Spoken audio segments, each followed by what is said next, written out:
Eagles. Eagles.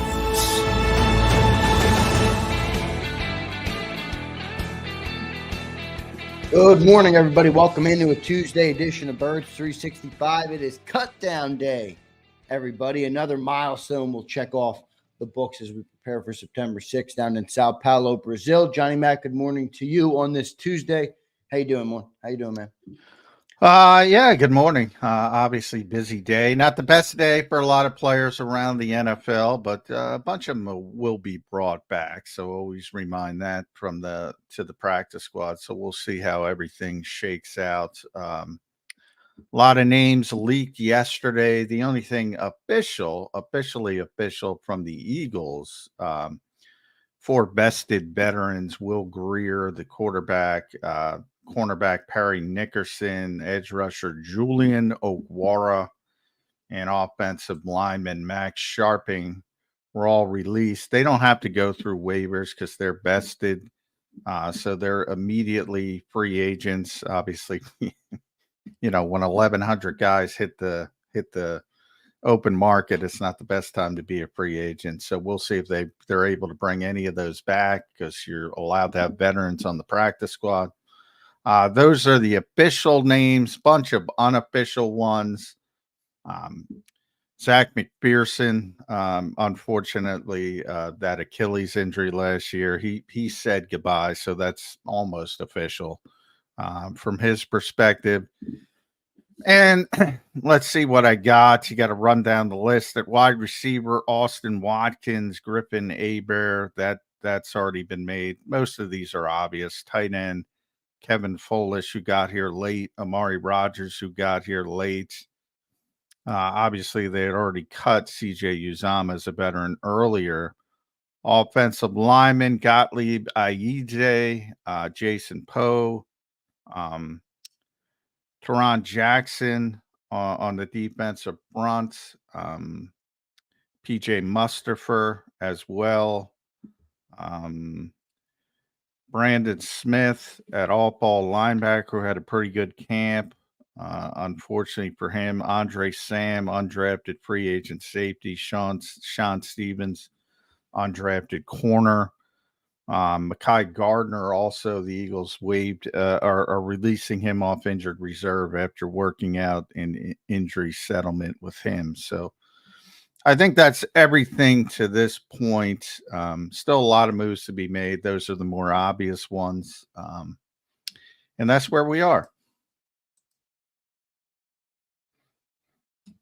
Good stuff, John. We'll see what all comes out. Why do those 4 guys? I guess just because they're vested, right? So you can officially put it out before all the other guys. The Greer, Nickerson. I mean, it's a lot of teams waive players. It's just up to the individual teams. A lot of teams, Tampa Bay is already down to their initial 53. I mean, they did it early, so it's just up to the various GMs and how they go about business. But the Eagles generally wait on most things for why they did the veterans at that point. In some cases, maybe they're trying to do them a slight solid by getting out there a little bit early, but yeah, it's just the way they do business. Good stuff, John. I want to ask you about one guy too. I think it might mess you up there, Johnny Mack. I want to thank everybody for being here. By the way, this morning, Bobby Peoples sends $5 with no chat. Bobby, no chat, man. If you guys want to, he says you guys are awesome. Thanks for the $5 super chat, man. We appreciate it. I'm going to welcome and thank everybody for being here this morning. John, one guy I got to ask you about that I think might bite you in the butt. Howie. I'm yelling at Howie already. I know. Is that what it is, John? What's going on with Ainias Smith and the MRI coming in? Yeah, I mean, it's pretty obvious. I mean, it's funny. Ian Rappaport yesterday all of a sudden reports Ainias reported discomfort in his ankle and hamstring after completing Saturday's game. The 5th rounders getting an MRI, and his availability for the start of the season is in some doubt. So that's what Ian reported. Now, ironically, I was talking to Ainias for a good solid 15 minutes after the game. He was not in any discomfort. He was not looking for any treatment. Certainly. As a matter of fact, I asked him about his stress fracture, and he said injuries are no excuse for his summer. And this pops up.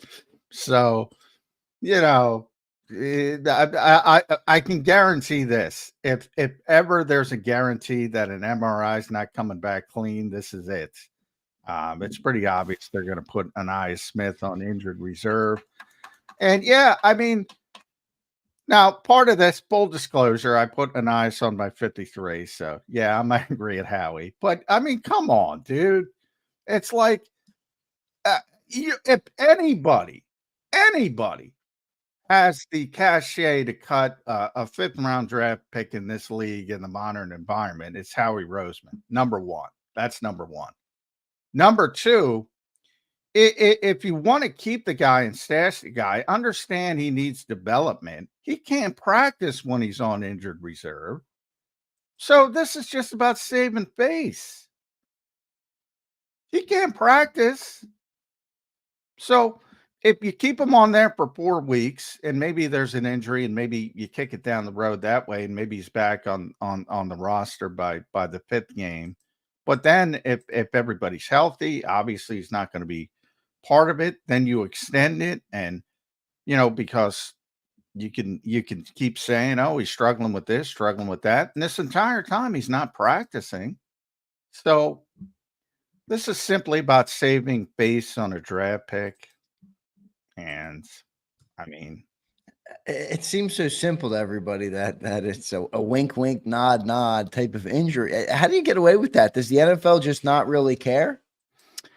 Well, it is much more difficult than it used to be. I mean, George Allen, for those who've been around for way too long, like me, used to stash a bunch of players with the old Washington Redskins, and it was just a way of doing business, and you can't do that anymore. You need medical background. You need to prove an injury. You need to have something behind. But the thing is, even a 22-year-old kid, however old Ainias is, if you put him through enough tests, there's something wrong. He might have tendonitis. He's an athlete. Not hard to come up with. He just had a stress fracture that he had surgery on. Not hard to find something if you're going to put somebody through an MRI.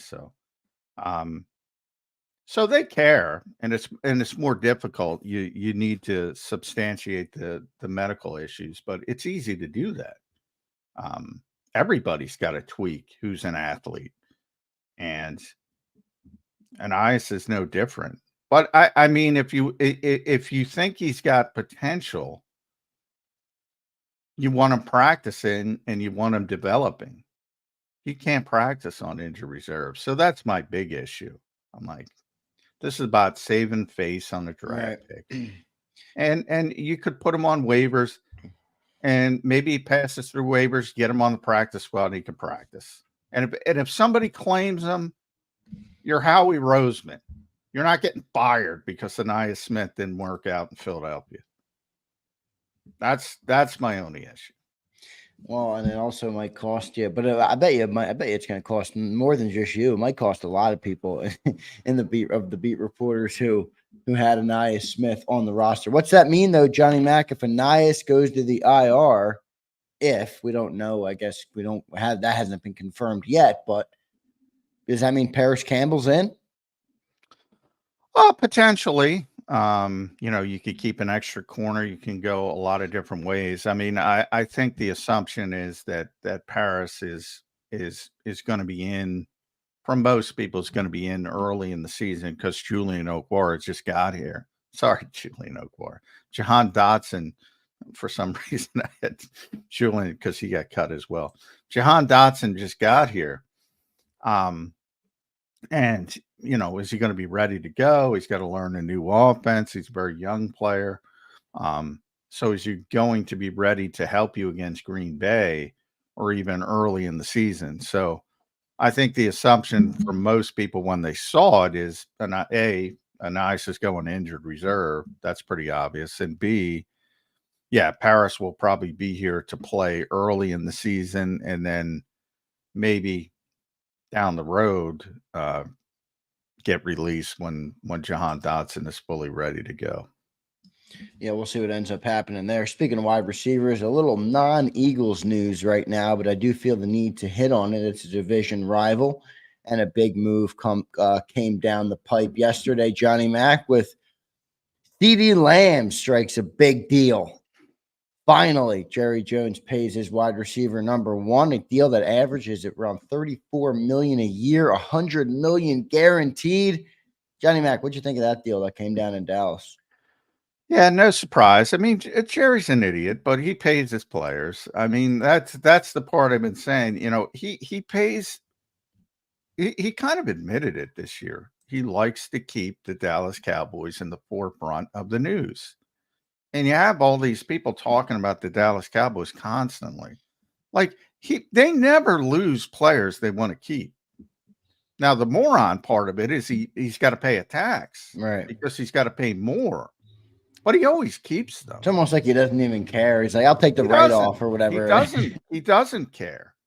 And from CeeDee Lamb, everybody says, actually, because he plays in Texas and Justin Jefferson plays in Minnesota, he's the highest paid receiver. Yeah. Not on paper, but taxes. And, you know, Bill Belichick was talking about this yesterday in Massachusetts as well. So if you're in these progressive states, whatever you want to call it, liberal states, high tax states, you're up against it. Yeah, the government's the real winner in all these contracts, yeah. Johnny. Every time somebody signs, they're like, "Woo, the cash register's going for us." But Texas and Florida have a real advantage over your Californias, your Minnesotas, your Massachusetts, your Pennsylvanias, your high tax states. So CD got paid. He's going to get paid. Everybody's going to get paid. Micah Parsons is going to get paid, but he's not going to be proactive. What's that? You think they paid Dak? Yes. His history is he pays everybody. He wants to pay. Yeah. I just didn't know. I don't know. Maybe he's got something up his sleeve. Maybe he wants Sanders or somebody in the draft next year. I don't know. It's one thing to pay a wide receiver.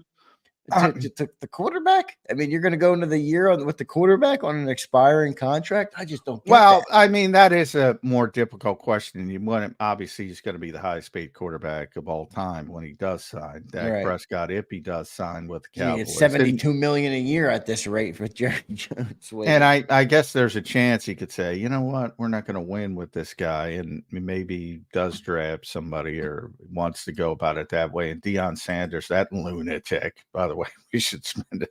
What the steers his kid to Dallas or whatever, but a bunch of things can happen. But the point is, if Jerry wants to keep a player, he's keeping the player. So everybody getting excited about him, he's keeping the player, and that's his history. Why he does it the way he does it, he kind of admitted it. Keep the Cowboys in the national conversation because everybody's talking about it. It's CeeDee Lamb. How could you not pay CeeDee Lamb? Well, he's going to pay CeeDee, and he paid CeeDee Lamb more than he had to. Yeah, a big deal for CeeDee Lamb. Look, I'm obviously not a Cowboy fan, but I respect talent. CeeDee Lamb is good player. In my opinion.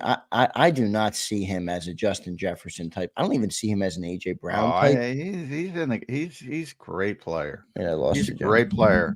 He's in the top 5 conversation. And then you could debate Jefferson. I lost you, John. I don't have you. One sec. You got me? Jefferson, Tyreek Hill, if you can hear me. If anybody. You there, Johnny Mack? Yeah, I'm here. I'm talking. I don't know if people in the chat can hear you or what. My computer's not putting out any sound. Anybody hear me in the chat? Let's see.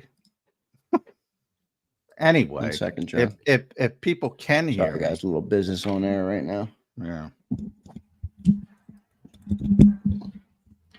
I don't know. Do I got you, John? Yeah, they can hear me. I don't know what the heck's going on.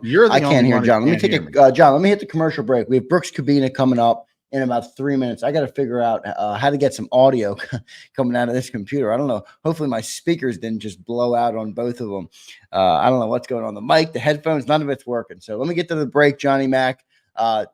Brooks Cabina from The Athletic coming up next here on Birds 365. So stay tuned, everybody. Sorry for the business on the fly here. I couldn't hear what Johnny Mack said, so can't respond to him. So we'll get to the commercial break. We'll be back in 3 minutes. If you missed any of today's show on the JAKIB Media channel, listen to the podcast on your way home. Available on YouTube, Apple, and Spotify.